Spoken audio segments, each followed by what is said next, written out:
We can say yes or we can say no. And that's the terrible truth in some way about human freedom. God gave us the ability to say yes to Him or to say no.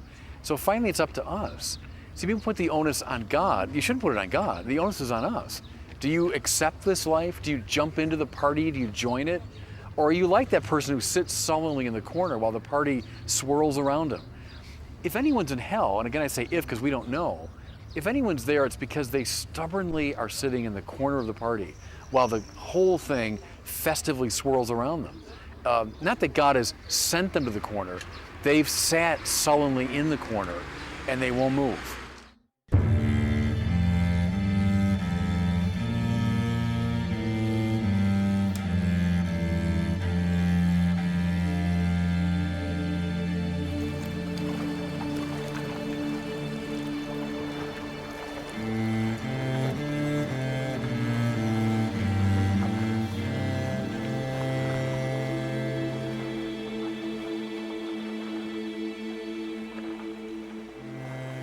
If the doctrine concerning hell is the most disturbing and puzzling of all the teachings in the Catholic system, probably the teaching about purgatory is a close second.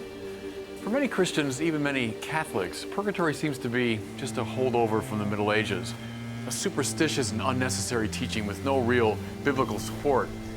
And given the way that purgatory was used, at least indirectly in the Middle Ages, as a form of fundraising, think of the buying and selling of indulgences, Martin Luther and the other Protestant reformers were sharp critics of the doctrine of purgatory. But what does the Catholic Church teach in this regard?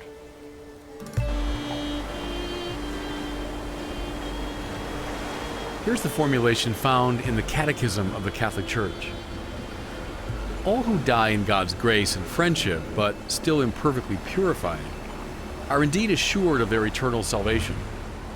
But after death they undergo purification, so as to achieve the holiness necessary to enter the joy of heaven. The Church gives the name purgatory to this final purification of the elect. Consider how a bad action performed repeatedly twists the will, predisposing it to choose along the same negative line in the future. This sort of sin, therefore, needs correction. The wounds that it leaves need healing, and the negative tendency it inculcates needs redirecting.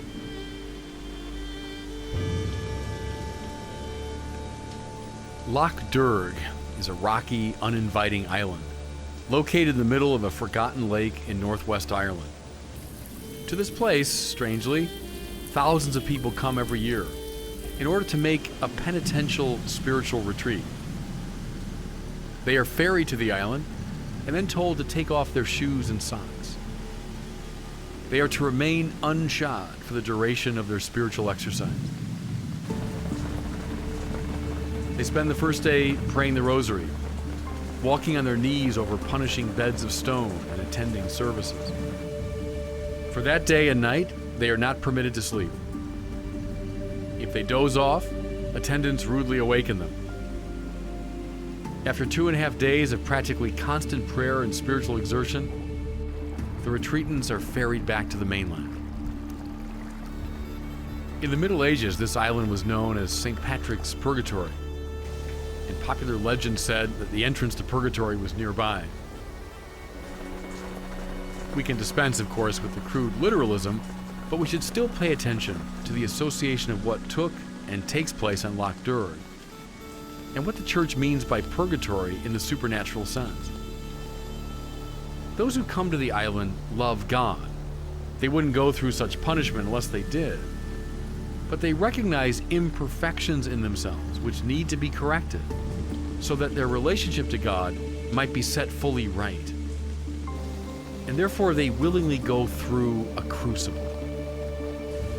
Just as denizens of hell, if there are any, are there freely. So those who pass through purgatory do so because they want to. Once more, this has nothing to do with a supposed cruelty or capriciousness on God's part. It has to do with the sinner's perceived need to deal with the effects of his sin.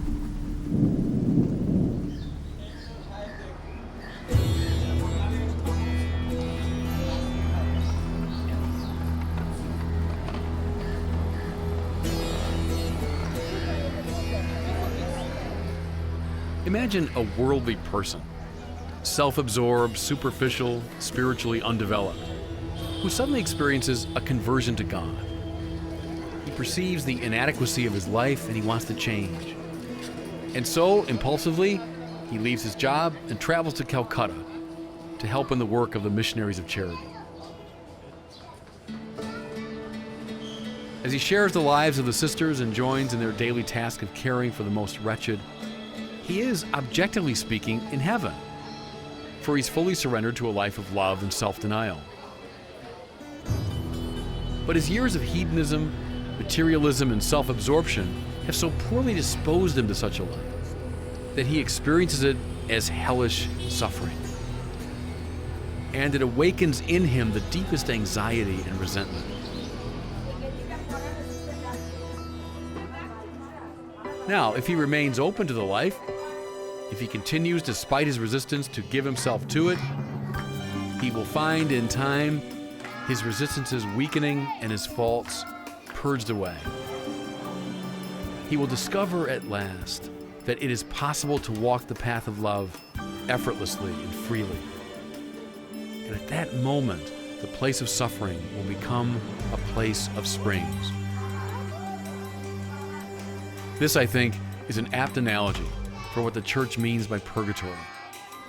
There are many people who leave this life as friends of God, but far from able to live the life of heaven effortlessly.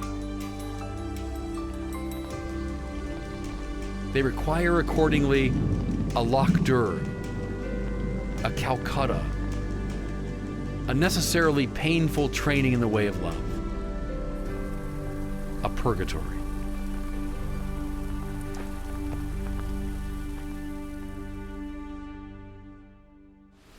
Isn't this a little much?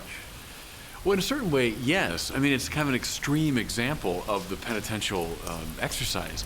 But, look at the areas of life. If we're trying to get better at a sport, things that we're going to go through, think of the Chicago Bears getting ready for their season, doing 2-a-day workouts in the August sun, pushing themselves to the limit.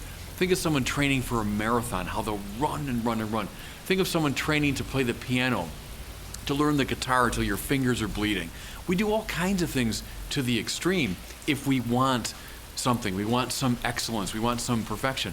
Well, look, compare playing a guitar, playing football for the Chicago Bears, running a marathon to eternal life. The people here are recognizing the importance of the spiritual as the prime value. What are they doing? They're going to a kind of extreme to discipline themselves and to mortify themselves to attain to this perfection, this spiritual perfection. So I think if people are willing to do it for football, shouldn't they do it for their eternal life?